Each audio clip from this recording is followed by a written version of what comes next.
Who is the mystery man? A masked man entering WarGames, attacking CM Punk, hitting the curb stomp like one Seth Rollins. Could it be Seth Rollins? Could he have come in, hit the curb stomp, and then got straight in and out of the cage? Or, as Wade Barrett said, he's just had shoulder surgery. It's unlikely to be him. So could it be someone else? Now, we have one or two theories of who it could be. But actually, I have an idea of someone that could be outside of the box who it just might be as well. We'd like to know your thoughts in the comments below. Who is the mystery person? Will they be revealed tonight on Monday Night Raw, on a Raw that Triple H has promised to be epic?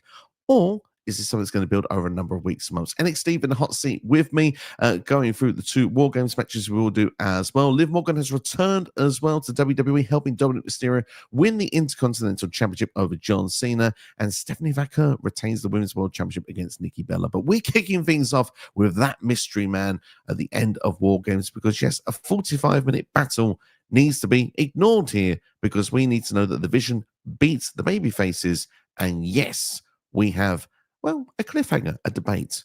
Who is the mystery person? Is it Seth or is it someone else in your eyes? Sorry, you caught me napping at the start there. I'm glad you started off with the most exciting part of this show because, my God, the rest of it sucks. Anyway, we'll talk about that when we get into it.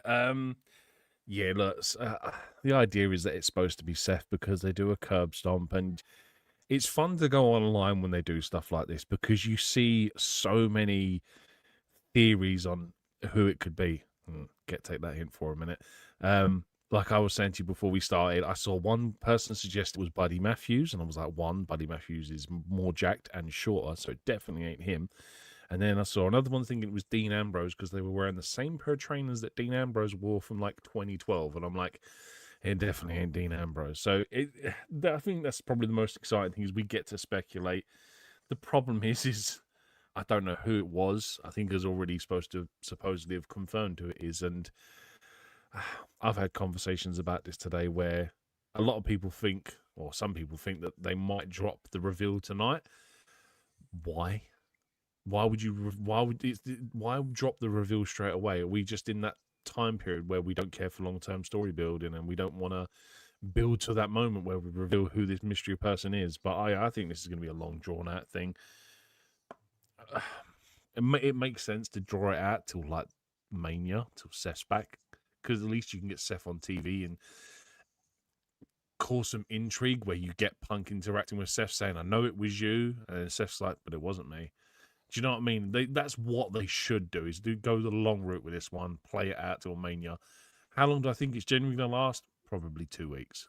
And that's probably the biggest shame about it. But yeah, it's always fun. It's like when Who Run Over Steve Austin. Everyone loves a Who Done It, and this is the same sort of thing. It's a Who Done It. So the fun, like I said, the speculation online is always fun to watch, but unfortunately, dirt sheets just like to ruin it for everyone. And could it then be this name here? Hi, CD, by the way, C Nation Dog joining us. I mean, if it is. Do you know what, actually, I wish they'd done that. If it was Theories, I'd wish they'd done it the other way round, and Theory was in the WarGames match, and it was Logan Paul as the mystery person, because I would have been a lot more intrigued with that dynamic. I think if it is Theory, it's just underwhelming. Oh, don't get me wrong, the story and the narrative could obviously take it in a completely different direction. It could be fantastic, but I would have rather preferred this to be like a what if, like a possibility that it was someone else. And Austin Theory obviously is the easy answer. Do I want it to be Theory? Sure, it would be great for Austin Theory to be back in that spot, back in the limelight, in the mix with like the highest profile stories on wrestling. How do I think it's going to turn out? It's a wait and see. So my reaction to this is, of course, the first name that comes to the head, like everyone, Austin Theory as well, purely because of the fact that he has history with Seth Rollins and he has history with Paul Heyman. You can make easy links together. For those that are wondering, the links with Paul Heyman, you go back to Evolve. When Austin Theory was the Evolve champion, WWE had acquired the company at that point. Obviously, it was going to go on the network. Paul Heyman introduced Austin Theory as like this next big talent, this next rising star that's going to go through WWE's ranks and become a major player. So they have that sort of history there, why it would make sense for him. The one thing that put me off of it being Austin Theory because I thought the person's dynamics were very Seth-like. They were very quick, and the way that the guy got out of the cage so quickly, it felt more like a high flyer. It felt more like someone that's a bit more aerial based than Austin Theory. And I'm not saying that Austin Theory can't do that, but it just made me think. I wonder actually if this is just a bit of dare I say, a bit of a curveball, a bit of a red herring, just to make you think it's this person when actually maybe it could be someone else. And I said at the very, very start, I wonder if there's just a surprise mystery person. I'm just going to throw the name out nice and early because the mannerisms of the way that this person moves in ring, I think really, really works for this. And I'm pretty sure this wrestler has used the curb stomp in the past as well, perhaps in a match here and there. And I just think it would be great for this person to be a breakout star. And if this person got put into the vision, I think also this could be a game changer because the person's got great charisma. He's got mic skills. He's great in ring. He's someone we've been dying to be pushed as a single star for years. I'm talking about someone one half of the Street Profits. I'm talking Montez Ford. Wow. That's actually, I like the idea of it actually because I think it's completely left field. Like, you're just not expecting it. My only one criticism as to why I don't think it is Montez is the guy in the ring was broad up on upper body torso, and Austin Theory is broad shouldered, like broad chested. Guy's like he's like 4 inches wide at the waist, but like 79 inches wide on the shoulders because he's just that built, and that's what that guy looked like. Montez doesn't carry that physique, but as much as like that kind of spoils that, hey, I'd well up for it. I think it'd be something fresh, something interesting. If anything, yeah, like just think about it now. You think about we had like a small, I suppose you want to call it a heel turn from the Street Profits, and it never really paid off because the tag team division is completely dead at the minute. So, giving Montez Ford a heel persona, part of the vision, an opportunity for him to at least win a mid-card championship, and then like eventually go on to see like a split between the vision where him and for instance Bron Breakker are having a match for a world title. I'd be well up for that. I think it'd be an awesome idea to do. And I think that's a great way then to bring the Street Profits back to TV because they've been missing for SmackDown for a number of weeks. Angelo Dawkins could be like, dude, what are you doing? We're a team. What are you doing joining this lot for? And that's that natural breakup of the tag team, the face, the heel dynamic. You can build that singles program as well. I think that could be a really fun way to go about it. Why don't they bring in both of the Street Profits? So essentially bring them in as so instead of having Bron and Bronson as a tag team, bring in the Street Profits as a tag team for the vision. So you can have Bron in the main event scene, you can have Bronson in the mid-card scene, and you've got a decent tag team in the middle. Because that way, at least with the whole whodunit, you can sit there and accuse Montez Ford or someone, but then someone else appeared. Like, you know how they normally do, like the whole El Grande Americano with 2 versions of him. You can do the same sort of things if you use both members of the Street Profits. At least that way, I wouldn't worry about Angelo Dawkins being left in catering, and he'd still be on TV and have something to do as well. Absolutely, yeah. I think that would be really cool actually, because like you say, then you have the tag team dynamic, and also you have a couple of guys that can sort of share and be the fall guy of the group, because obviously Bronson Reed now has moved himself up having the program of Roman Reigns. Bron Breakker's now just pinned your world heavyweight champion. He's not taking any falls anytime soon. So if someone in the division's going to, you have Montez Ford and Dawkins, but perhaps Dawkins actually then being in the group would be the fitting one because of the fact that you want to ultimately push forward. So yeah, there are some there were some many good suggestions that I've seen out there. And Montez Ford was one that I thought just really worked. Just as a caveat as well, just to go back to my original thing that Theory should have been in the match and Logan Paul should have been the mystery guy. When Brock Lesnar let Logan Paul get the absolute snot beat out of him on build to WarGames, that would have made perfect sense for Austin Theory to be in that spot after he F5'd Austin Theory off the top of the cage in the Hell in a Cell. And you can have Brock Lesnar just treating Theory like a nobody, and Logan Paul being the mystery guy would have been like there was stuff they could have used to have gone that way, but obviously they haven't done it, so never mind. Absolutely indeed. Well, I'd say my last thoughts on this quickly before we go to our comments is, first off, I'll wrap up Montez Ford thing.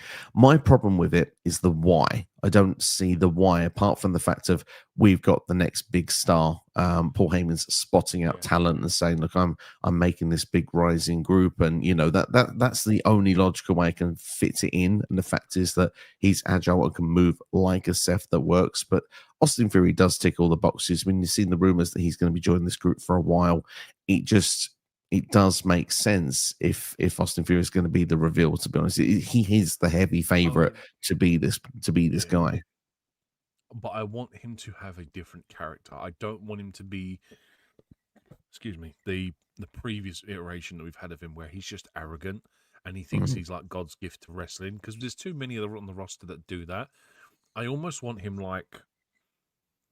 almost like a Jack Perry, or like a silent guy who's just angry because he's been left out. Grayson Waller's gone on to do his own thing with the New Day now. He's effectively, he's been injured, but he's been doing nothing. He's pissed. And just give him a silent persona where he just comes in, hurts people, and that's it. Don't even let him talk. You've got Paul Heyman in that group. You do not need to let him talk. Don't let him be arrogant. Just let him be full-blown aggressive. I like that suggestion. I mean, the thing is, I think that we should have a more focused and serious Austin Theory. This is the big time. This is like, you've had your chances, you've blown it to this point. Now you're in with us. Now it's time to get to the next level. It's time to be the guy that we saw the potential in Evolve all those years ago, which currently at the moment is being wasted. Exactly. Yeah, we want to see that Austin Theory come back to the forefront, not the one that we've seen over the last couple of years. Put the Money in the Bank briefcase back on him as well. Give him a second chance. I think that could happen. If you give him the build between now and Money in the Bank to win that briefcase, and he gets over as a top heel, I think he becomes a lot more believable. And you don't goofball him around with trying to cash the thing in where he's getting knocked out by Tyson Fury and all these other people. He just generally becomes a calculated cerebral assassin, and just he wins that world title that world heavyweight title as and when he's ready to, and he just doesn't like my biggest thing with Money in the Bank as well is always that you should torture the champion with it. You should be coming out every single time they've got a match. You should be mentally torturing that world champion, and I think if you do that with Austin Theory with the Money in the Bank briefcase, if he gets the right build between now and then, I think it would go over a lot better than his previous run. Hopefully would indeed. I'm not sure it's something I'm sold on just yet, but long time till Money in the Bank. It's September next year. Yeah, exactly. I can chill on that and see where it goes from now to then. Let's go to the comments and see what everyone's got to see about the mystery man. Then we shall move on to the men's WarGames match itself, and perhaps maybe the women's WarGames match itself. Then we'll move on to the two singles matches. So we'll be discussing Liv Morgan's return, John Cena's last PLE, Dominic Mysterio once again IC champion, and we'll finish things off then with Stephanie Vaca and Nikki Bella. Eric Douglas here says mystery person Jay White. He's signed to AEW and injured, but would love it. Would be amazing. Would have loved it. Zilia Fatu as well. I'm not so sold on that one. Wrong physique again. CD says, I feel like WWE were too safe with this show. We're going to go well into that. You're on the money and then some when it comes to that one. Mate. Go on. No, I was going to say, I'm going to have to get this out now because I'm sitting there. I am a stickler for torturing myself when it comes to pay-per-views. I will stay up till 1 o'clock in the morning and I'll watch them because I'm a glutton for punishment. I'll do it to myself and I'll suffer the next day. This pay-per-view made me not want to stay up anymore and watch WWE pay-per-views. Oh wow! And I'm a guy I if I'm gonna watch, I hate spoilers for wrestling. Always have done. I would always stay up and watch it because, especially with Rumble, I want to know who wins it. I don't want to wake up in the morning and have a text message or something saying, "Did you see who won the Rumble?" or whatever. So I would always stay up. This pay-per-view has made me go from wanting to stay up and watch them. I'll watch it in the morning. Triple H has managed to kill off my interest in staying up to watch pay-per-views. Who was I talking to? I think I was actually talking to my wife about it, and I said, she said to me, "Are you going to watch it?" And I said, "I'm probably going to watch the first match, see how I feel. If it's remotely got me hooked, I'll stay up." Nope.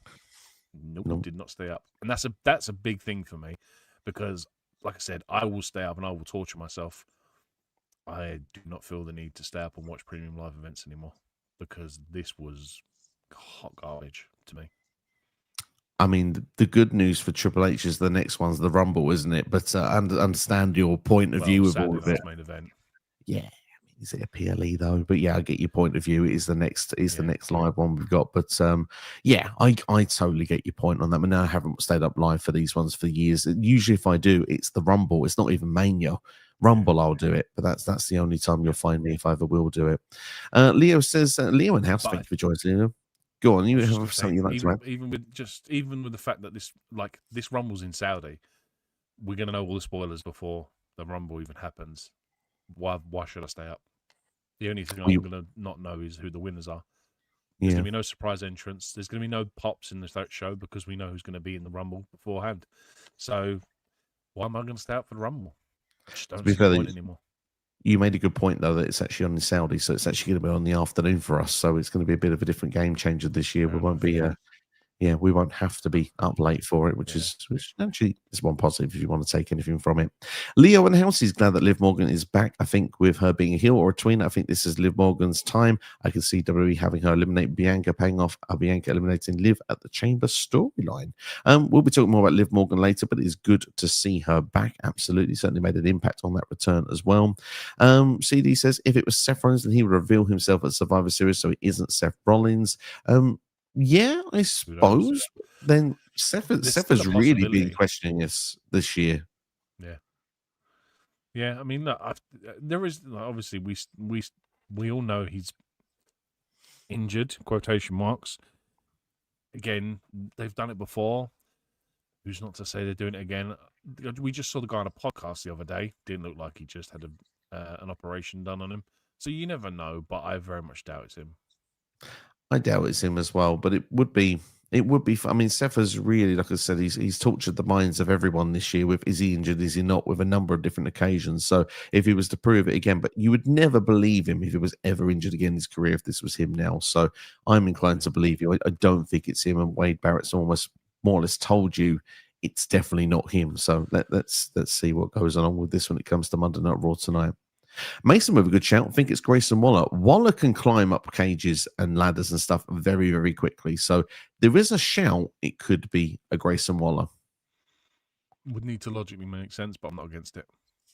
I'm not against it either. Again, it could be the same factor of he is a future star that Paul Heyman sees, and that's why he's brought in. It's as simple as that. I think that's your logical reason. Bring anyone in that's not Austin Theory probably at this point. See, this is I want it to be someone else than Austin Theory. Austin Theory should have just returned the Survivor Series without being a mystery, because a mystery man reveal should be a big superstar. Austin Theory isn't that yet. Do you agree with that factor? The fact that a mystery person has to be a big name because you're unsure of who it is, or does it not matter that it's an Austin Theory? The cliffhanger is what keeps you going to the next show. If they were going to reveal the person straight away, yes, it should be a big superstar. If they're going to draw this out, which they should do, it gives them an opportunity to build the mystery person, give them some credibility. Do you know what I mean? Even have them wrestle in the attire, in an all-black attire, and get wins. Do you know what I mean? And like, there's an opportunity. Like you say, if it's done right, you can build the mystery opponent into being a big star. Like, so when you get that reveal, you get that payoff. So again, watching Raw tonight, I'm not going to do it, but if you watch Raw tonight, there's it's all down to tonight, and if we get the reveal tonight, because if they get the reveal, it's probably killed it for me already. There you are. And CD believes that they should reveal it tonight if it's Theory. If it's a bigger superstar, then you can wait to the Rumble. Imagine that person coming out to the Rumble and revealing themselves. That would be an interesting way of doing it. But I think, in honesty, if this person, how I would do it, how I'd reveal the person, this is what I would do. I would do what NXT has done. I would delay it. I would have a tag team match tonight, and I'd have this person get involved again and cause the finish the same. I would have a couple of teases where perhaps maybe a CM Punk, for example, has got hold of this person, looks like he's going to reveal him, and at the last second, you get a Bron Breakker, Bronson Reed coming in, stopping that from happening. You build Bron Breakker versus CM Punk, and I think during that championship match, that's when the reveal was made, and that person ultimately helps Bron Breakker win the World Heavyweight Championship from CM Punk. Yeah, that's actually probably the best way to do it. I probably wouldn't even still do it then, if I'm honest. I'd probably still keep it going. Would be interesting because then Punk could just forget about Breaker and go for the mystery person, whoever that person would be. Exactly.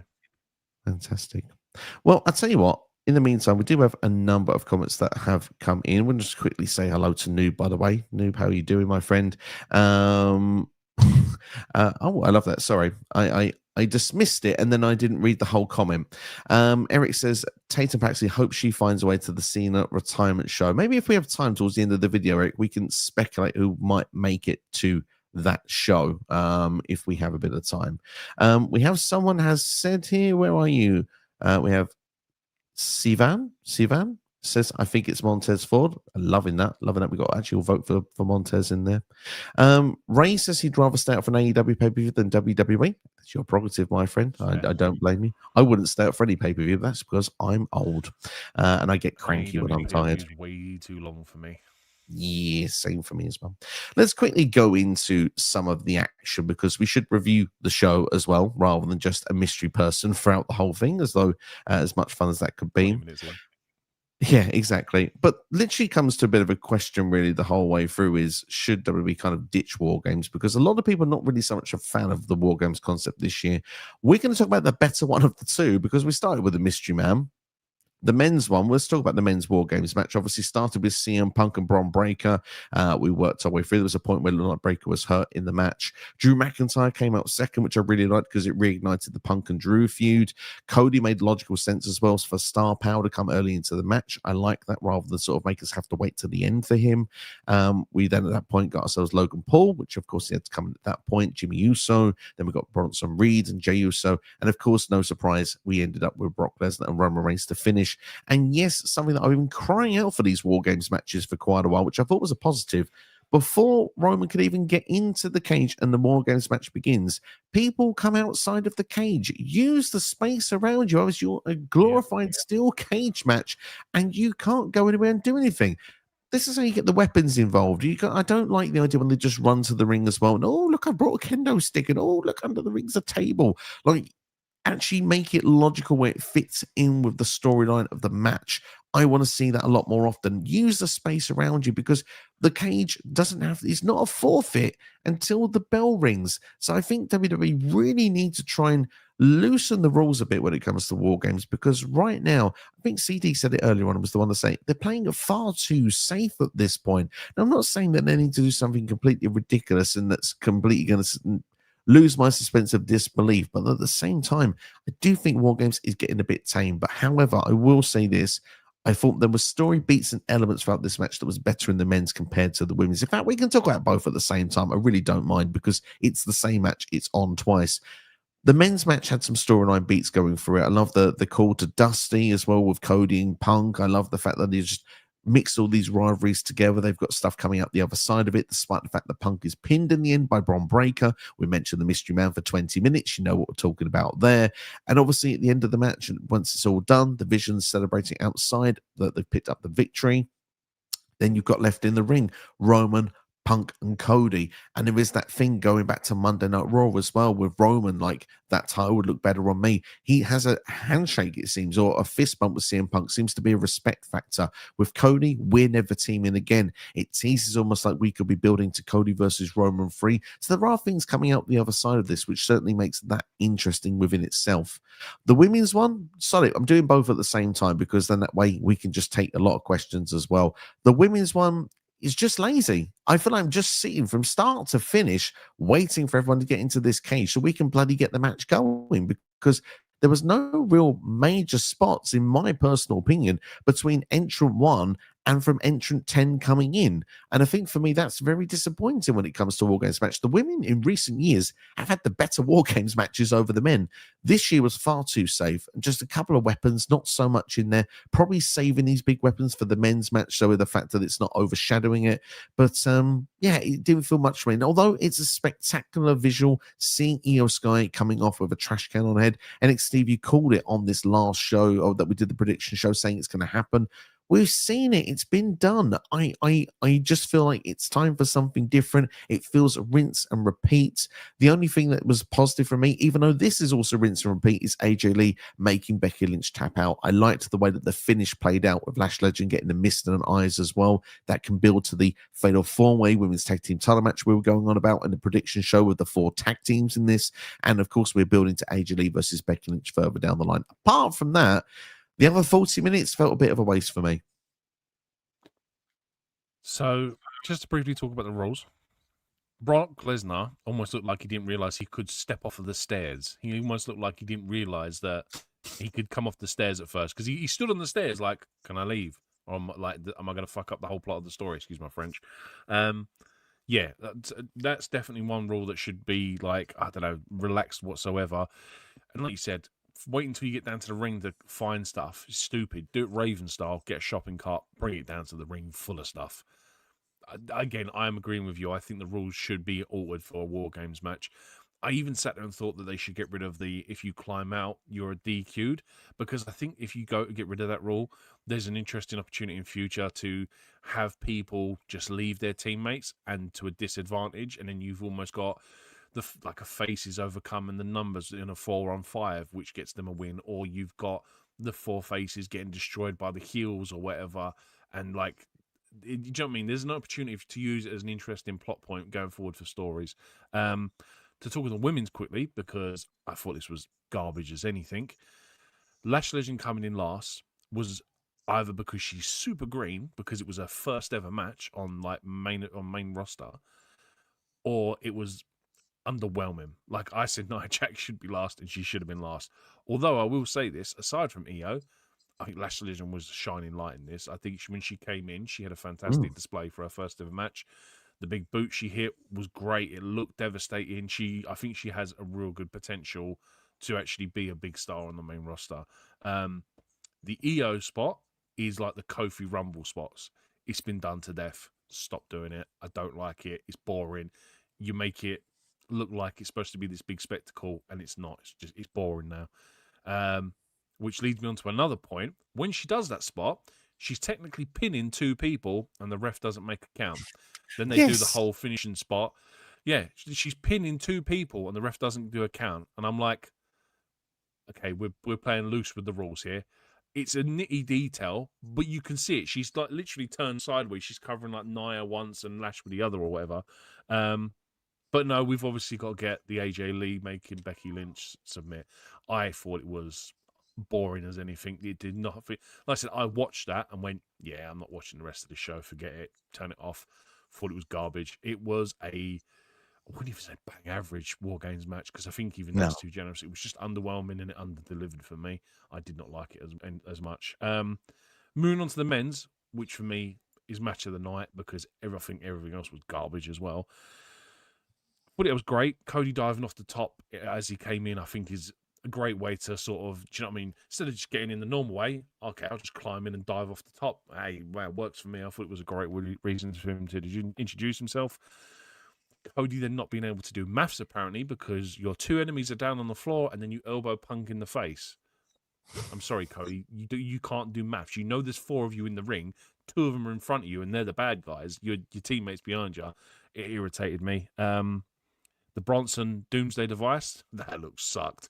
I'm sorry, but like I was genuinely concerned for Bronson then, because Bron Breakker, sorry, because it looked like he landed on the back of his neck, which is going to suck. Jey Uso Utin in the middle of a War Games match, possibly the worst thing I've seen this year. That, for the life of me, pissed me off. Like the way he stops, looks at the camera, and his music starts playing, and he climbs to the top. Yeah, hate it. Worst thing I've seen this year. Get Jey Uso off my TV. I don't want to see this guy no more. If I see another yeeting thing where he stops halfway through a match to do it, I may just stop watching the product altogether, because it irritates the hell out of me. This match is meant to be serious and devastating, and like these guys are going to war. Let me stop to yeet. Just to give you a pause, just so Brock Lesnar to come in. I think Brock Lesnar was the shining light in this match. Him coming in and destroying everyone, fantastic. Best thing they could have done. everyone's pooing over it and being like, "Oh, but he's destroyed the world champions." It's Brock Lesnar. He can legitimately kill people. He's like a former UFC world heavyweight champion. No one in their right mind would want to fight this guy. If he comes in and destroys 4 people, absolutely. Makes total sense to the world. I don't care if they're world champions. I don't care if they're tag team champions. It makes all the sense to the world. Loved it. Thought it was the best moment of the match. Then you have Roman Reigns come in. Roman Reigns being Brock Lesnar's equal is kind of underwhelming. Not underwhelming, but I think it's disappointing because I know he's meant to be sort of the caveat to Brock Lesnar. But him being able to beat up Brock Lesnar and he's just defeated your world champions is kind of dumb. Like, he comes in, all right, sure, Superman punches him 4 times, 5 times, whatever it is. Just very underwhelming. Again, going back to the whole outside of the ring, their spot outside the ring was to Superman punch him 4 or 5 times, and then they got in the ring. And I was like, that was well used or whatever. I didn't care for that. I think Roman hits a great spear on Logan. It's like Logan sold it really well. Then we obviously get the mystery opponent and the stomp and the spear for the win. I thought the finish was really underwhelming. Like, you had this great moment where the mystery of man comes in, does what he does, gets out, and then Bron Breakker just spears him and wins. And even the crowd was flat. They were like, oh, that's it. I was expecting maybe a couple of minutes more and a bit more of an anticlimactic or a bit more of a climactic finish, and it just ended up going limp at the end. And I was like, sure. There you go, I'm done. Rant over. So I'll go on to the men's and I'll go on to the women's. I felt from what you said there, like, I felt the finish was the right thing to do at that point. It just felt like a bit sudden. I feel like the issue is that the War Games part that was like 10 minutes long. Like, that was it. Like, you didn't get like your 15, 20 minutes that you usually get. And I guess because you've got guys like Brock Lesnar in that doesn't get paid by the hour, it's just boom, let's do this and do our bit and get out there. But I agree with you. Brock legitimized this match when he came in. It felt like a lot more believable and that he would do such things. And yeah, I mean, like, I don't know. I wanted to see him break the bloody thing. That's what I wanted to see. I wanted to see someone go through the bloody cage. That would have been awesome to see. But like, just the way he just destroyed everyone was really, really good. Quick one-word answer for you on this one. What was worse, Jey Uso yeeting in War Games or Naomi last year wearing a happy birthday hat? Jey Uso yeeting. 100%. Because you are taking away the bloody focus of what this match is supposed to be. It's meant to be war. Let me have a dance party in the middle of the match. I'm sorry. No. You're preparing for Brock Lesnar to come in because you know he's the last bloody guy. We should really like finish these 4 guys off, and then all 4 of us can jump Brock Lesnar. No, let's have a dance party. I honestly hated it. Like, the Naomi thing. Oh man, it's cosmetic. It's a hat, whatever. Sure, fine. It didn't physically stop the match from happening, so everyone in the crowd could bloody eat. I hated it. Jay should have gone in first so he could have got all that crap out of the way. I don't agree with your answer, but I agree with the last thing you just said. For me, I hated the Naomi thing more last year. The fact is, my birthday. It's like, yeah, you're in War Games. Like, I'd be more worried about like you getting your career taken away from you rather than actually celebrating your birthday. But that's just me. The yeet thing, I suppose, yeah, it's like a taunt, isn't it? And I think that's why it's not as bad. But yeah, I do kind of agree that it does take away from the moment in the match. And yeah, I do agree with the idea that it's. But look, both are equally bad. I'm just saying which one's worse of the other. But it's like it's like playing the video game and doing taunts in the middle of a match. Why are you doing it? Because it sucks. Don't do it. In fact, the fact that they have taunts in the game is stupid anyway. And this is exactly what that is. I hate it, mate. I think it was absolute garbage. Going back into the men's then for you said with Brock being the best part, I kind of agree with that. The mystery part element of it's really good. Bron Breakker shone for me in this match as well. I thought he did really, really well. The fact he managed to recover from that Doomsday, hit a fantastic Hurricane Runner on, I think it was CM Punk in the corner, maybe Cody, but he just looks like they're building him up to be the breakout star. And I'm also very happy that Bronson Reed did tsunamis and didn't really hurt himself this time, which they'd learned not to do off the top of the top of the War Games, which was kind of nice and neat. But one thing I'm surprised about: no viral spot from Logan Paul. No, because do you know why? Because Brock Lesnar probably said no, we're not doing that. I would think that's a Brock Lesnar call, but just to add to Bron Breakker, I honestly don't like the whole putting the straps back on, taking them down again. I think it's A cringe. bit Just silly. be devastating, be destructive. Don't be a twat. Mm. Yeah, because people laughed, and again, it's like it's you could do that Be from the crowd serious. audio. Yeah, it's meant to be Yeah, serious. Like it's meant to be your breakout moment here, and yeah, yeah, it's not the best. Going back into the women's, I agree with you. By the way, Lash Legend presentation wise, amazing. They made her feel equal yep, to Rhea Ripley. That's impressive. That's a great yep. visual for people that are not familiar with Lash Legend's work, and they'll feel going forward. Oh, hang on, maybe this is someone to keep an eye out for. I She was has not one of the against her best big coming in boots. last. Sorry. I said she has one of the best big boots. Like the way she Mm. hit it, I can't remember who she hit it on, but it was sold really well. I think it might have been EO, but it was great, man. And like I said, EO, Mm. I think it was EO actually, because EO sells it really well. But it's devastating, and like it just helps set the precedence for what she is, because she's tall, she's broader, she's a powerhouse. She's, I think, effectively a more athletic version of Nia Jax, and I think she's going to be great on the main roster. Yeah, I think she's going to do really, really well. I think the tandem with Nia Jax is going to work really, really well. Also, Yeah, um, just another couple of moments really from it. I just when you say about presentation and stuff like that, I think that it's just interesting. And I thought that I felt with the women's match as well. It's minor critique, but it's my critique. I'm going to stick with it. One thing I liked about the men's match, particularly with the heels, the Vision team, they all had color coordinated ring gear, yes, yeah. The and I black thought was that really so worked nice. because everyone was wearing fluorescent color. I mean, Charlotte obviously had inspired gear, which I thought was really, really nice touch. But then for Nia Jax to also have similar style and it's like facing heel, I don't know. It shouldn't throw you because you know who's on what side and stuff like that. I'm not expecting anyone to wear a Raw and SmackDown t-shirt. Do you know what I mean? But I just like the fact with the Vision they had that color coordination. It's just like, yeah, this fits. You feel like a team, and I liked that element of it.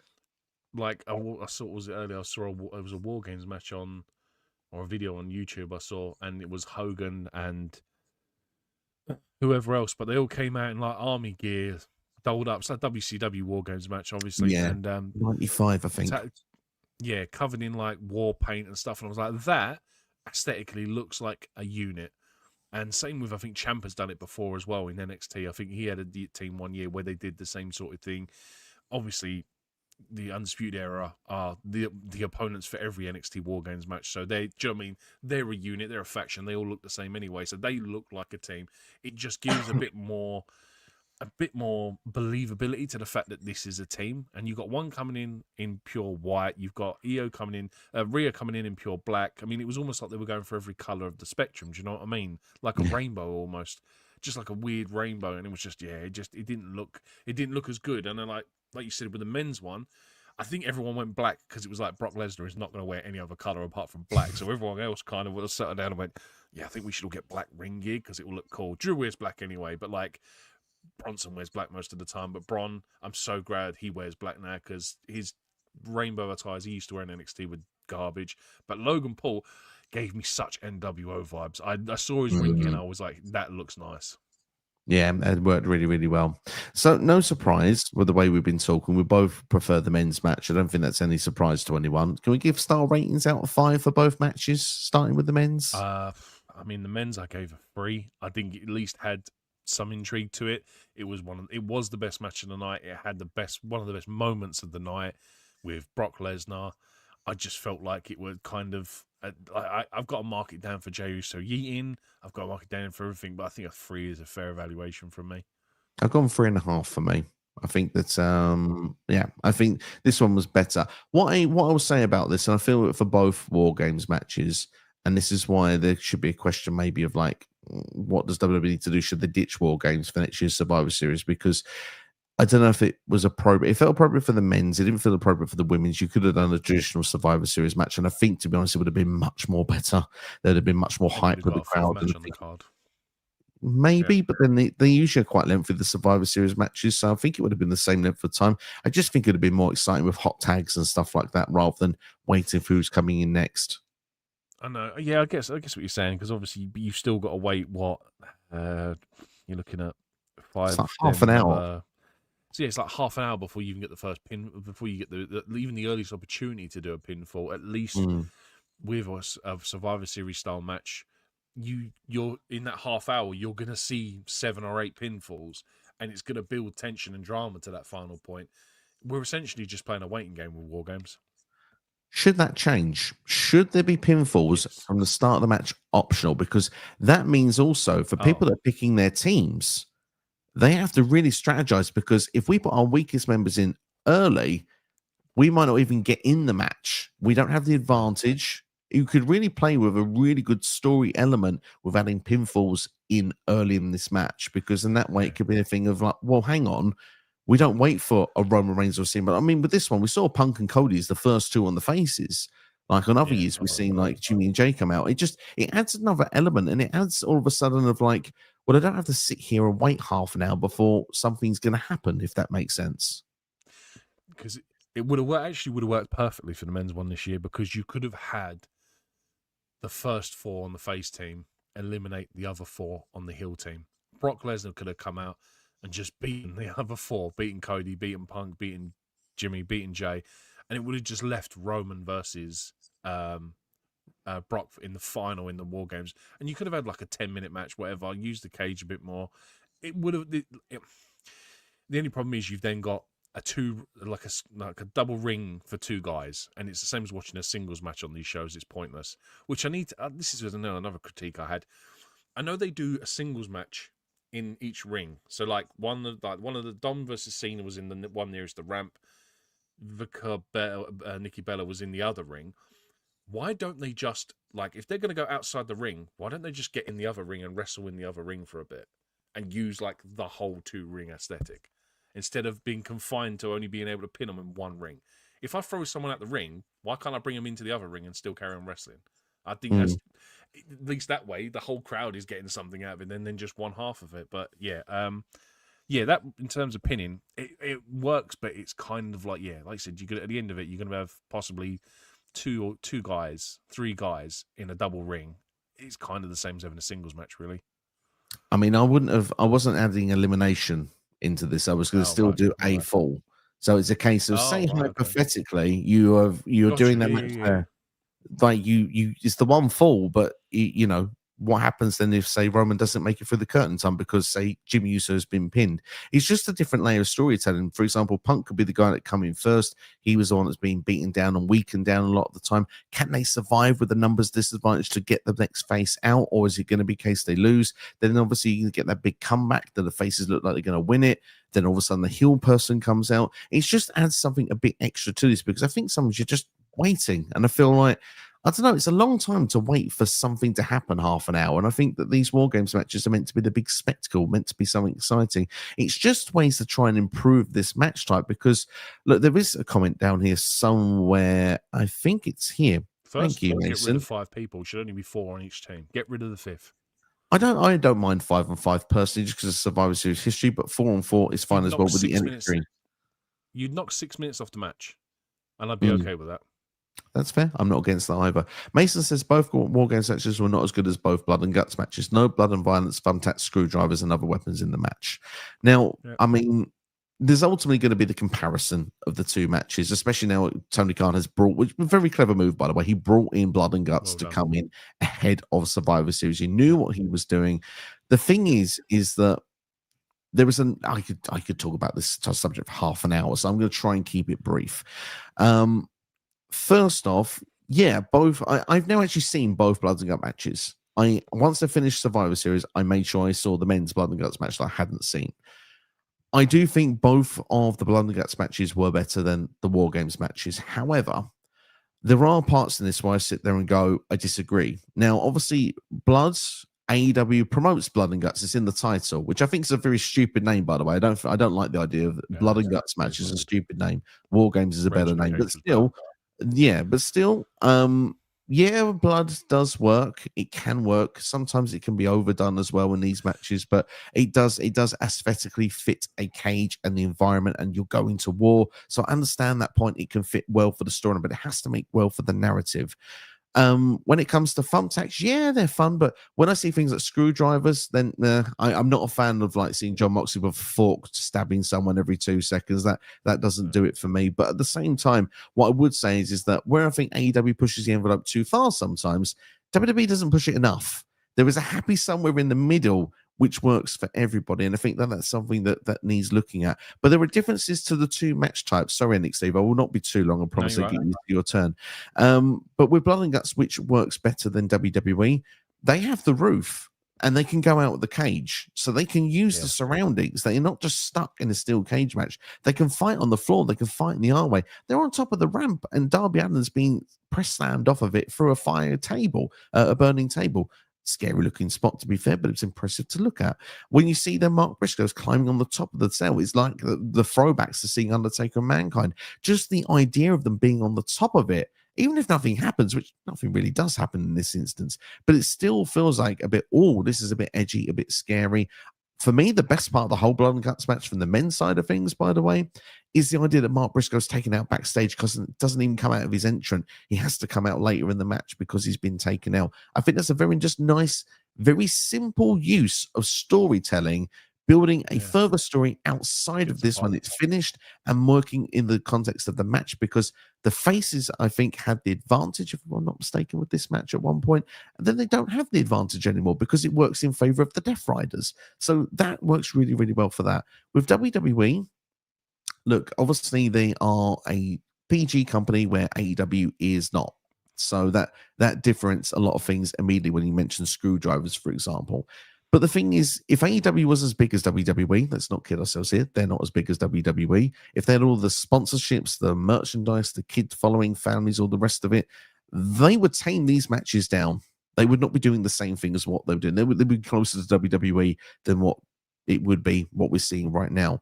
For WWE, the problem for them is they're playing it too safe. CD said it earlier in the video, too safe. And it gets to a point where it just becomes a glorified steel cage match. And they got to a point in the mid 90s or late 90s where steel cage matches basically became redundant in wrestling because other things evolved and took it over. For example, Hell in a Cell took it over, Elimination Chamber took it over. And before you knew it, steel cage was about as good for a Raw or SmackDown. You barely saw it on a pay-per-view or PLE anymore after that. WarGames is in dangerous territory of falling in the same trap if they don't really look at it next year and say, how can we really improve this? Whether it's tweaking on the rules a little bit just to sort of loosen it up maybe a little bit, make a bit of a storytelling, maybe just better stories going into it would maybe make a lot more sense as well, because we mentioned the women, for a lot of people, felt thrown together. The men's did not feel as thrown together. People are still disappointed when you come out the other side of it. Or simply, you need variety. 2 of them in one show, it's overkill. Do one traditional Survivor Series match, maybe as well, throw in the Iron Survivor Challenge, make a variety show. Don't just stick it around one theme. Ran over NXT. Let you come in. I think we just want to touch on Blood and Guts quickly. I think the problem that I have with Blood and Guts is the name gives away the potential for matches. So you're expecting, obviously not expecting guts, but you're expecting blood. And I think blood has always been something that you always got a pop when it was done out of nowhere. And I think that if you call the match Blood and Guts, look, every time they do one of these matches, someone is pissing blood by the end of it. And it's kind of like, we expect it now with Blood and Guts. Don't get me wrong, they are more entertaining in terms of actual violence and probably in terms of more creativity than compared to WarGames. But I just think, change the name, give it some other kind of name, and the structure itself just makes more sense. For me, I'm getting to the point with WarGames where I'm like, I think they should just get rid of it. If anything, WarGames should be in a Hell in a Cell. Because at least that way, you've got 10 people inside a large structure. You don't have to compensate like 2 bloody rings, so the crowd aren't going to be as like disinterested because you can only see half the bloody match. So I think if you changed WarGames to a Hell in a Cell, I think it'd just be so much better. And then, like you said, you've then got the ability to use the roof, and it kind of, yes, it goes along the WarGames route, but Hell in a Cell is already an established match for WWE. I just think they need to change it and get rid of it completely. And the other thing as well I wanted to touch on, no shark cages. I presume they didn't want to have Brock Lesnar standing in a shark cage for 20 odd minutes before he finally got into the ring. That's the genuine reason why I think they didn't have him, because what did they say in commentary? Oh yeah, to make it more exciting, so you don't know who's coming out. I'm sorry, we never knew who was coming out when they were in a shark cage. What difference does it make? You didn't know until they opened the bloody door and someone actually left the cage. So your commentary is redundant. It's irrelevant. Just tell us, be honestly, Brock Lesnar didn't want to stand in a cage for 20 minutes before with 3 other guys. So to respond to both of those things, firstly, I think the Hell in a Cell idea of it works because if we're going to compare it to Blood and Guts, I think visually, Blood and Guts, the cages look better. It just does. It looks very well with the structure and the way it's put together. And if you do it in that style, but like you said, Hell in a Cell style, you can go out of the ring to go and pick up the weapons as and when you need them. Fits perfectly better into the storyline rather than being, look, I bring my kendo stick. Look here, now I've got a reason to bring the steel steps in. I've got a reason to bring a chair, maybe a fire extinguisher. I can mix the weapons up. That's also what WWE needs to do. They need to mix up with the weapons. In regards to the other thing with the shark cage, I agree with you because look, last year, the most viral thing they did of Survivor Series was in the shark cage. Why would you not do it this year? There were 2 reasons why. I think Brock Lesnar is one of them, but I think the other was the stadium factor. They try to fit so many bloody seats in that there's no room to bloody put those cages. However, I did appreciate them trying something different because of the fact it gives you a bit of a Royal Rumble feel, and I think that maybe that's what they were trying to go with as well. Let's try this like it's like the Royal Rumble, and that's fun, but I don't think it worked. I think it's better with the shark cage element, but that's just me. But as well, we was all expecting to get that moment where you had Punk, Roman, and Cody in a shark cage, all staring each other out. Do you know what I mean? And I would love to have seen Brock Lesnar and Logan Paul as the last 2 in a shark cage. Logan Paul just essentially hiding in the corner from Brock Lesnar because he didn't want to get hurt. I think it would have been great. It's just I think that's the trick this year by not having that. And in general, wasn't a fan of the baseball field setup, the dodgy sideways Titantron and the awkward ring space. I think Stu, the cameraman, then he fell over at one point during John Cena's entrance. Just no, well, I'm not a fan of this event.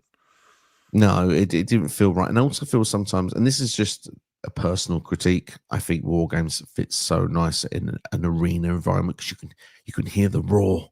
You can hear the crowd a lot better. Yeah. Don't hear the crowd as much when it's in the stadium. You don't get the same sort of atmosphere.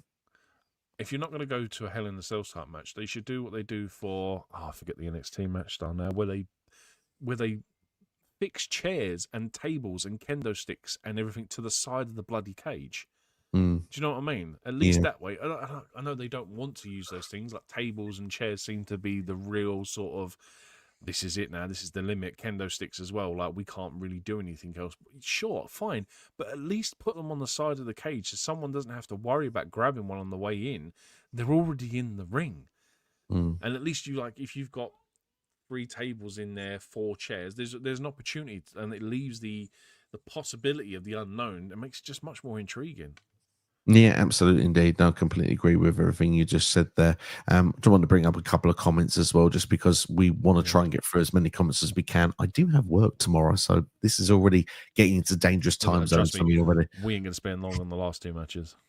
That's true. That's true indeed. Should we just quickly, we star rated the men's. You gave 3 for the men's. I gave 3.5 for the men's. Women's star rating for you? 1.5. Worst women's war games to date.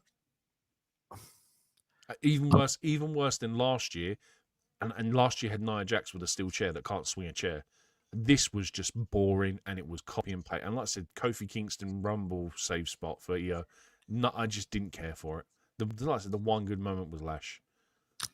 I feel like maybe I'm just generous giving it a 2, but I feel like it's the exact same reasons. I think maybe just what I judged that feeling and what you judged that feeling is slightly just different. As well.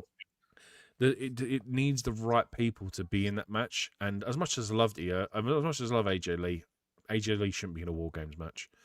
Oh, I'll tell you what, there was one other critique I had as well. How does Asuka mess up doing the mist? Like, I know she's meant to hit Lash with it. She completely missed her. And she completely missed her. She missed her with the mist. There we go. We got that one out. And then the others are all running over to Lash trying to rub it in to make it look worse than what it was because she knows she's completely missed her. Just garbage, man. Honestly, worst women's War Games match to date. Absolutely. Dave asks, is this the worst Survivor Series of all time? No, my friend, 1993 still exists. So it's very hard to beat that show. Without looking at 93 and actually remembering what's on 93 and seeing it again, for me, this is easily number 2. Like, if you're saying 93 is the worst, for me, this is number 2. I mean, 95 also exists, but yeah, I get your point. There are a few bad ones out there in the past. So Like I said, I can't remember all of them off the top of my head, but I'm sure there probably is a worse one out there. But this is, like I said, 2 or 3 for me because this is just garbage. Absolutely. Let's take a couple of comments, then we'll go into those last couple of matches. I feel bad for everyone that's been so patient. CD says the only explanation is Seth Rollins vacated the world title and he's going to return under that mask will be him to get closer to a 17th world title record. Love that. That's a very fun way to do that. Bob says, I said that AJ would tap out Becky Lynch, set up a match. Bob, that was a prediction well made. Didn't need to do it in WarGames. They already had the story for that. They should have been for the IC title. AEW's had a better year than WWE. I certainly feel like they've got the wave of momentum at the moment of a lot of the fan base. I'll tell you something even better than both of them. TNA. I think TNA's had the best run for any of the companies this year. I think AEW has still creatively been a bit in certain places and some of their decisions, and like not everything's obviously paid off. But I think TNA, they've had the best year so far. They've had record attendances. The NXT deal has helped them vastly. I think they've had the best year so far. I mean, I'm not going to commit one or another at this moment, but what I will say is I think no wrestling company's been perfect this year. Yeah. Everyone's made mistakes. Because even with the championships in TNA, like Mike Santana should have won that title a lot earlier. Yeah. Jimmy Hart's megaphone apparently stolen during a wrestling convention. That's not nice to see. We don't like that. CD says rather get Roman Reigns versus CM Punk for the World Heavyweight title. We've already seen Roman versus Cody for the Undisputed WWE Championship. I guess they need the rubber match. But yeah, I mean, I'll be more interested in Roman versus Punk at this moment as well. I'd be more interested in Punk versus Cody because that is definitely the better match. AJ, considering shaving his head, we'd like to see that. I'm not really bothered, to be honest. He is after he retires from wrestling. Apparently, his wife's sick of him having the long hair, so apparently he's cutting it all off, and I'll be sad to see it because he's got the best hair in the business. I mean, to be fair, that's a good way for him to go out. Lose a hair versus hair match, turn him heel. There you are. It could be a good way to go. Jonesy would love that. Noob says, women's War Games match is a mess, and the build-up to it is a disaster. I think the whole Asuka and Io feud is interesting, but it got sidelined in favor of Becky Lynch and AJ Lee. I mean, I don't think the match was bad because of the sideline to that storyline. I just think the whole thing from start to finish was not booked very well. I think even with Asuka and Io Sky's interaction and stuff, it is good, but I wouldn't. Asuka coming out was the first person, just made no sense in this match whatsoever. She should have been someone that everyone was wanting to get their hands on, and we should have had to wait for it. So it was a very strange decision. And she lost the advantage match going into this as well, which again, just it doesn't really help for Asuka at this point. So yeah. I suppose that's a punishment for losing the advantage matches. You go in first, I suppose. I guess so. Io Sky is the only woman willing to jump off the War Game, so that's why it's her. But yeah, it's getting repetitive. Needs to stop. I'm happy for her to jump off of it. Just do something different than the trash can. Yeah. Bring in the gobbledygooker suit. That's what I want. I want the gobbledygooker suit. Let's see if turkeys can really fly. Exactly. I'd love that. Next year, no more women's War Games match because the spots are repetitive, including that garbage can. The finish is laughable because it made Becky Lynch go insane on social media. Becky's been amazing with her character work. I'm not going to argue with that. I think that's been awesome out of this. Becky versus AJ for WrestleMania 42. I think it's going that way. Yeah, it should have been for the IC title. They should have just had a match for the IC title. Should have done, indeed. CD says Jay Uso needs to stop yeeting during serious moments. Agreed. He needs to probably stop yeeting, indeed. Can affect your eyesight. Mark Mason says, I wish we could have the Attitude Era back instead of this rubbish we're seeing in 2025. Hey, there's some rose-tinted glasses there, Mason. Let's not forget Choppy PP, and there's quite a few other bad things from the Attitude Era as well. There's good and bad in every era. So... What was the Triple H one? The Katie Vick one? Was that the Attitude Era as well? Slightly into the Ruthless Aggression, but yeah, yeah. At least we say on that one, I think. But yeah, I mean, there's the Kennel from Hell. Everyone's forgetting Kane with a voice box, because that was a thing. That was a thing back in the day. Yeah. So it was a bonkers time, but it fit its time period. Don't think it fit very well today. CD says I predicted that AJ Lee would beat Becky Lynch by submission. I was right. You were right indeed, CD. No, it's not Seth Rollins. Yeah, he's saying I know it's not Seth Rollins. He just suggested that in the comment earlier on. Ray, I think Ray is definitely pro AEW. He was watching Survivor Series. He wished he was watching AEW. There you are. We'll move on in the meantime because I want to make sure that we get through the matches as well. Like I said, I'm a little bit strict for time here as well. So we'll move on in the meantime to the Intercontinental Championship match. It was John Cena's last PLE match going against Dirty Dominic Mysterio. And this match really, if I'm honest, the focus wasn't as much on John Cena as I thought it would be. I thought this is his last premium live event. They would actually put a bit of a video package, bit of something proper together for it. I guess yeah, I guess they were saving it for his last match. I think that's where the bells and whistles will probably connect. But look, you said that you've already pretty much said that this show's hot garbage. I'm going to disagree with you this match. I enjoyed this match. I just felt like that. Okay, it's not. I think what everyone was expecting for John Cena last PLE match. Like we've seen the matches recently, we've had the classics with Logan Paul, AJ Styles. The match with SummerSlam with Cody was really, really good. But this was Dirty Dominic Mysterio, and this is proper. This is how Dominic Mysterio moves. He's not going to win this match clean. He's not going to have a 5-star classic. He's going to get help in every way, shape, and form. And at first, it started with Raquel and Roxanne. He did the spot on Raw, which of course we saw Penta got injured. He was faking that he got injured at the same time. We saw Raquel hit her Tahana bomb, and then Roxanne Perez did the pop rocks on John Cena as well. Look, these people get moments with John Cena on his farewell tour, which is just great for those talents. We see JD McDonough and we see Finn Balor come out to try and make some help as well. Yeah. But just before that, actually, Dominic Mysterio hit the frog splash and the referee refused to do the count. I thought that was quite humorous. I thought it was humorous. I thought it worked well because the ref basically saying, I know you cheated. I know that this is not fair and legitimate. We're not going down this way. He probably should have DQ'd Dominic, but yeah. I see you got your head in your hands. I'll carry on. Mate. Finn and JD get involved. Of course, John Cena is going to do one last time, the double AA. But yeah, it was having those involved as well. And ultimately, it got us down to John Cena and Dominic Mysterio. Some near falls once again. Dominic taking the boot off, a la Eddie Guerrero. And obviously trying to then do the frog splash again. And this led to a point then when John Cena would actually take up the referee doing the shoulder block. There must be a ref bump. And we got a Liv Morgan return. She came down to ringside. She went past John Cena and she smacked Dominic in the face. Of course, Dom not always been paying so much attention to Liv Morgan while she's been away. He's had other factors going on, so you thought maybe they could be legit. And then came the moment that I probably loved the most in the match. She jumped on John Cena and gave him a hug. The camera went to her face and she completely mimicked the Elimination Chamber thing, which Alex Steve looks like he hated.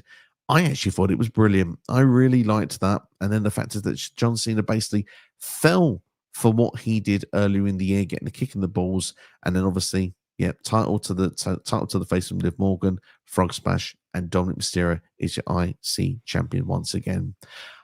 I think it's great. We've got Liv Morgan back. We can really start now moving with the Judgment Day storyline, which has been stuck in pause for about 4 to 5 months. I'm really pleased to see now we can finally get back in the right direction. Dominic and Liv have shown they've still got a lot to prove as a team and a tandem. They can make this work moving forward. I'm interested to see where Liv Morgan's going to fit in the pecking order. We now have another challenger that can go for Stephanie Vaquer because, God, we need that on Raw. There's some really good stuff here that I think has come out of this match. And the only thing is, I think John Cena's been slightly overshadowed. But hey, isn't that not necessarily a bad thing? He's put over Dominic Mysterio. Dominic Mysterio beat John Cena in his last PLE match. It doesn't matter how he did it. It quite actually does. Because for me, mate, when you get into it, and I forgot obviously that Dom is from San Diego. I sat there and thought, you know what? That's what every single one of John Cena's opponents should have been on the pay-per-view. Like this whole year. It should have been a case of everyone is a hometown hero going up against John Cena, and you would have had that divided crowd. You would have had, oh, it's John Cena. People love him, but he is going up against the hometown hero, and you would have had that split dynamic. And it would have been a case of, the crowd is so undecided on who they want to win this. But then they did this, and I was like, after it all, I don't care for it. The two positives I took was Stu, the cameraman, got his son a job, apparently, thanks to John Cena telling us that, and Liv Morgan's return. The fact that Roxanne and Raquel are running interference, I think, undermines Dom. I don't think Dom necessarily needed it. And I give it as well. There is this reason as well. When Dom is selling the injury from the Hurricanrana on the floor, how does the ref not hear Raquel hit a Tahana bomb on John Cena and carries on and basically playing nonchalant? And then when Dom gets in, does the frog splash and goes to pin him, the ref then jumps in and goes, "Oh no, I'm not counting it because you've cheated." But if you, but there is a breakdown there for me. Surely, if you know he's cheated and there's been interference, you should have thrown Roxanne. You should have shown Roxanne and Raquel out straight away, and there shouldn't have been a case of, no, look, we're not doing it. Whatever. There's just a whole breakdown in communication between the referee's ruling and how this match played out for me. I didn't like it. We then get the boot segment again, where Dom unzips his boot and Cena pulls it off while trying to perform an STF. I'm like, yawn. We've seen Dominic Mysterio do that so many times before. And then Balor and JD McDonough come down. And I'm like, oh, wow. So these guys are actually still a faction, because I can't remember the last time I've seen them on TV together, because they don't do that anymore. It's always a case of it's Dom with Roxanne and Raquel, or it's Dom with Balor and JD. The five of them, can't honestly tell you, remember the last time I even saw them all on TV together. So the Judgment Day, I don't know what that's supposed to mean for them, but I think, like Steve was saying, I think it would it's a great way to get more a rub off of being in a Job Cena match. Sure, but if you're going to do that, at least have them coherently appear on TV together to make it look at least more plausible. Because at the minute, this faction should be so disconnected and disassociated with each other because they're just never on TV together. You then obviously get Liv Morgan's return, which again I feel underwhelmed her return because it's more for Dominic Mysterio's. It's not as bad as what it could have been. It could have been better.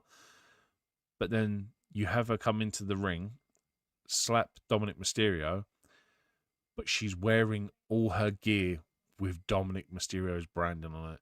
If you couldn't have foretold me that this was a spot, that she was going to come in, slap Dom, and then kick Cena in the testicles, I'd have called you an idiot, because you can see she's all geared up. She's all wearing like everything. The trousers have got like Dom's like luchador mask thing on.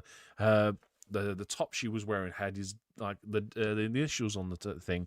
It was just so obviously and blatantly foretold that what was going to happen. I just didn't like it, and I think it just ruined Liv's return. And yeah, the whole look, there's your. I'm going to repeat the Elimination Chamber moment with Liv Morgan. Yeah, we don't talk about John Cena's heel turn anymore, and I think this was just a great way to absolutely just copy and paste something that we done 6 months ago, and I just wasn't a fan of it. So just to catch you up, because you've been away, I turned around and said, Roxanne and Raquel's interference didn't mean squat to me. How the ref doesn't see Raquel do the Tahana bomb and then not DQ, and then doesn't DQ Dom from the match, and give Cena the win, then to obviously not count the pin. The boot unzipping, I thought was boring. He's done that so many times before that's nothing new. Balor and JD interfering, I think, is pointless because this faction have been so disassociated that they've been on TV together. Wasn't a fan of that. Liv Morgan's return. If you couldn't have told me that, I know that was going to happen when she comes out and all her clothing is branded with Dominic Mysterio stuff. I don't care about that. You can easily tell that this is the way it's going to go. There's going to be some shenanigans and Dom's going to win it. I think for me, this completely underwhelmed Dominic winning that IC title back. I think Dom having a great match with John Cena on his final pay-per-view, getting a clean win, does more for him than this, because this is everything Dom's already done for the last 18 months. He's cheated to win in so many matches. This, for me, has done nothing to elevate Dominic Mysterio. Fair enough. I think that with Dominic and his character, I just think it fits him to cheat. And he knew he couldn't get the job done after the arguably one of the best nights of John Cena's farewell tour in Boston. Yeah. And I think that he went, I need to get as much help as possible to get this done. For some reason, the Judgment Day, I would agree with you, by the way, Judgment Day seemed to be back on the same page, but that happened as well as early as MSG. So if that's the case, why is that then? And why is that carrying on for the last few weeks? We still don't know that. I would have actually made a case and argument that El Grande Americano should have showed up in this match as well, just if you wanted to add something extra into it, because Dominic has had his help. But I mean, for me, I just thought that the finish really, really worked, because it shows John Cena's farewell tour for kind of what it's been. They gave this big shocking moment of John Cena, who is meant to have had this big character change, this big sort of difference with the fans and difference with the feeling. And ultimately, he's gone back to being the good side. He's not that guy. It didn't work out the way everyone wanted it to. And the fact that it didn't work out the way that he wanted to just shows John Cena that he is someone that's going to be suckered a fool for that. He was the person that did that suckered Cody in. He's back to what Cody is at the start of the year, because that's what John Cena is. He is a babyface through and through. It didn't work as a heel. Yes, the creative and stuff we know could have been better, and it could have worked really, really well, but it didn't work out. And it's a legend that is on his way out, and he's in his last two matches, and it is about being pinned, mat on the shoulders on the mat, and it was right for Dominic to win the title back. I can understand your feelings with there should have been about 3 or 4 DQs in this match. I completely agree with those arguments, but for the form of just forgetting about that, which I'm choosing to, I was entertained throughout the match. And for me, that was enough, especially after the opener where I was not entertained in the slightest. I felt like this probably maybe got more of a generous vote from me than maybe what it should have done. But at the same time, I did enjoy it for what it was, and therefore I'm going to give it a 3 star. I gave it a 2.5, but just to go back to the thing that if Dom had won this clean, this guy's a double champion. He's AAA mega champion. If you want a way to elevate that title, have him win against John Cena clean. Not only does that elevate the IC title, it elevates the AAA title, and it elevates Dominic Mysterio as a legitimate person that can be considered for a World Heavyweight Championship. At the minute, I don't see him getting out of this bracket of being, I need to cheat to win. Like, I know it's kind of his whole thing going like the Eddie Guerrero route, but it's been done to death now. I'm honestly bored of seeing Dom win via cheating. He needs to start getting clean wins if he wants to be considered a future world champion. Otherwise, I'm just going to be bored every time, because I'm going to know the predictability of his results. And I think I would have been much more excited and pleased and surprised if he'd have won this clean than getting a win via interference. Like father, like son, though. Eddie Guerrero used to lie cheating still. Yeah, very true. But yeah, I just think that, I just think it's been so done to death with Dom. And he's meant, like I said, everyone raves about him being this, like, one of the biggest things in the future for WWE. Mate, you got to start giving him clean wins. Absolutely. Well, maybe at some point he will get them. Perhaps maybe if he turns face at some point, which I think is something I can see happening in 2026. But even then, if he'd have just got this one clean win, I could have taken the next 20 wins by interference, because this is and was one of the most important matches on the card. It's John Cena's last premium live event match.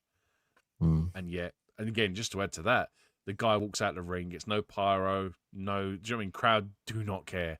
There's a very minimal thank you Cena chant, but he gets no pyro, no nothing. And I was like, mate, if that isn't the biggest middle finger to the guy that's carried the business for like 20 plus years, I don't know what is. Oh, what, his big farewell is going to be on a Saturday night's main event? Is that what John Cena means to this company? It's a joke.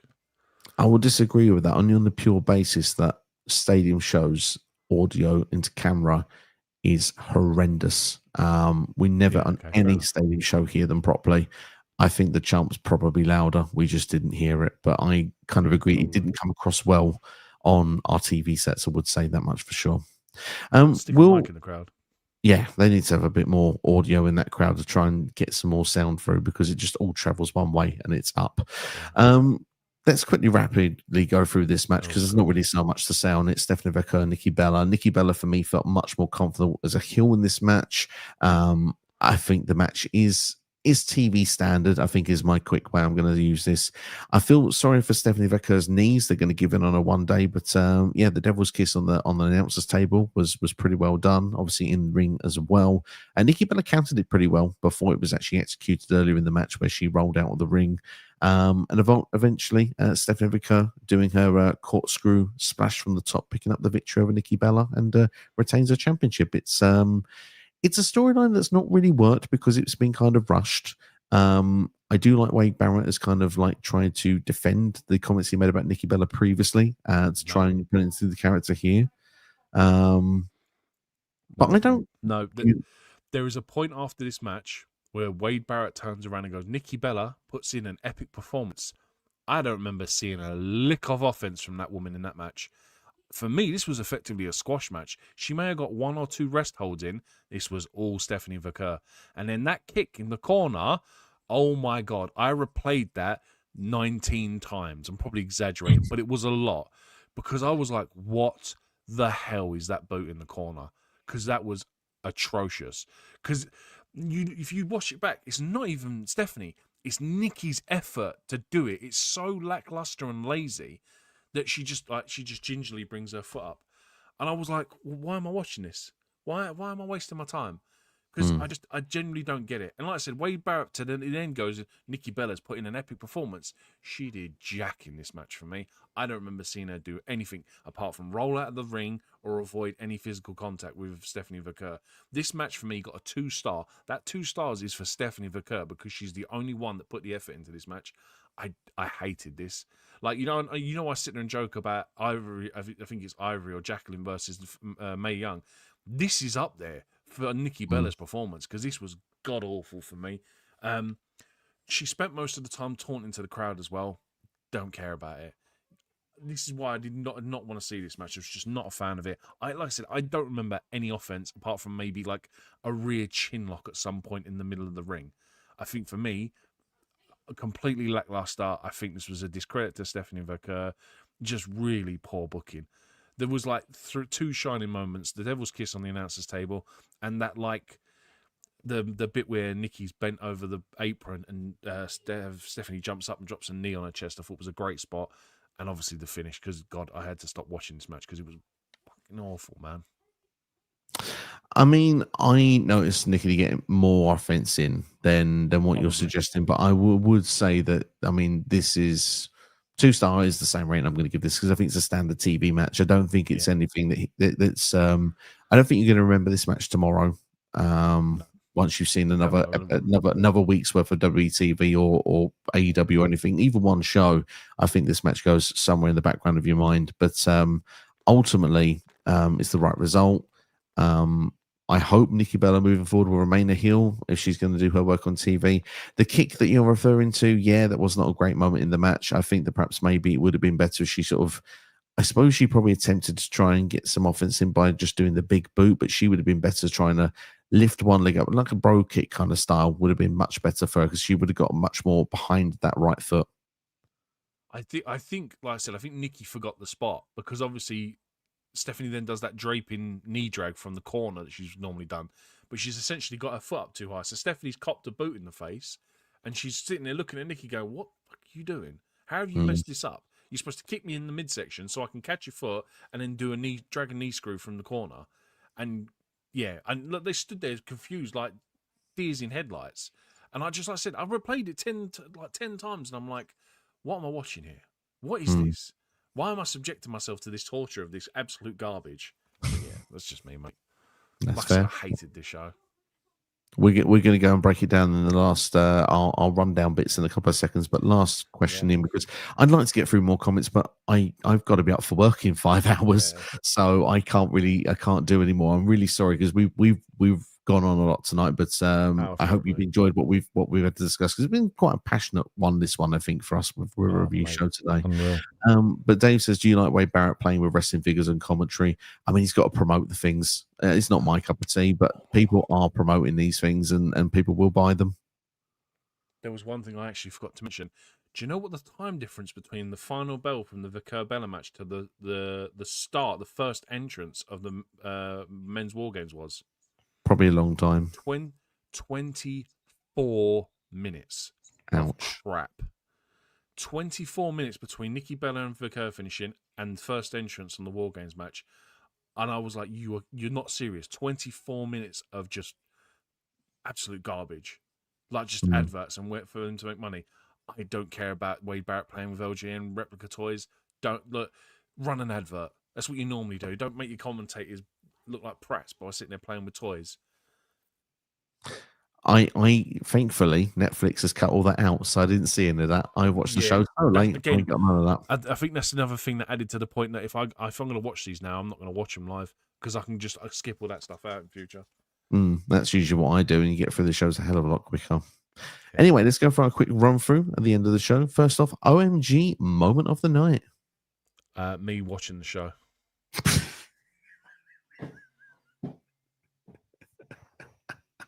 And honestly, I think the best. No, I'll be fair. The best OMG moment is Brock Lesnar coming in and destroying everyone else in the War Games. I think it was the best moment of the match, best moment of the night.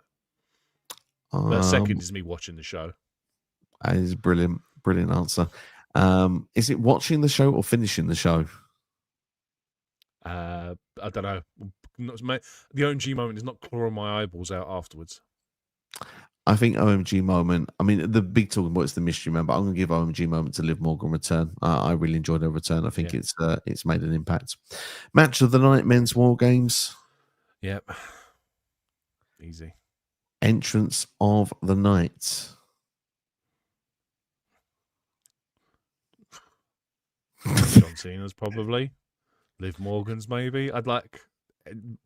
Literally nothing was of any suit. Like there was nothing of any resonance. Like, well, Liv Morgan is probably. Like I say, John Cena should have been special, but I'm going to go with Liv Morgan's. Mystery man, I'll go for just because it gave me very quick. And MVP of the night. Brock Lesnar. Didn't come in, did exactly what he needed to do, and I hate to say it, but Brock Lesnar was the best thing about the show. I'm going to agree with you. I think Brock Lesnar is the right answer. Yeah. Final rating out of 10. This is going to be interesting. 3. God. It's honestly, don't even bother with the first 3 matches. The only watchable thing is the men War Games match. That for me personally, I know you might obviously very differently on Cena versus Dom, but me, I could easily just watch the men's War Games match. I'm gonna tell you what. When at some point, if we ever do a retro review of this, I may possibly end up just watching the main event and forgetting the rest of the show. Don't vote for it, basically, is what we say. Don't put us through it again. I'm going to go for a 5 out of 10. I think it's one of the worst PLEs we've had of the year. It's arguably at a point where the concept is quite damaged as well. I think WWE needs to go back to the drawing board of how they present War Games moving forward. Should it be in a stadium? Should it be in an arena? Should it be allowed outside of the cage? Should they put a roof on the bloody thing? Should it become Hell in a Cell with 2 rings? I don't know what the right answer is at this moment. I think, though, the traditional Survivor Series will make a return next year because I think it was brilliant on SmackDown. I really enjoyed the match. And I think that they'll bring it back. I really, really do. But yeah, I'm going to go for a 5 out of 10. I enjoyed half of the show, didn't enjoy the other half that much. So yeah, it is Dom versus Cena, and men's War Games is going to take the final rating from me. We apologize. Worst show to you. Yeah, is it of the year? Maybe. I can't think very well. 4 matches and only 2 of them are watchable. Half your card is watchable. That's the worst show of the year. Yeah, it's true. But there was only 4 matches, but at the same time, very true. Anyway, want to say a bit of an apology to our commenters tonight because you've not got as much of a shout maybe as you usually would do, but I hope you've enjoyed the stream anyway. Thank you all for watching. Make sure to hit the like button, hit the hype button as well, because that way we don't have to get hyped. We stay hyped, gets more views on the YouTube stuff as well. And if there's anything that we have missed that you'd like to cover in the comments, then it's a good opportunity to just put the question in the comments, because you definitely will get some form of reply within the next, I think, realistically 12 to 14 hours. You'll get a reply from me. So yeah, I'll answer anything you want me to answer in there. Thank you for watching. Look after yourselves and each other. Big thank you to the man next to me, Mr. NX Steve. We'll be back for NXT deadline predictions later this week. Ciao. All the best. And yeah, have a good one. Who's the mystery around, by the way? If you've not answered already, let us know in the comments right now.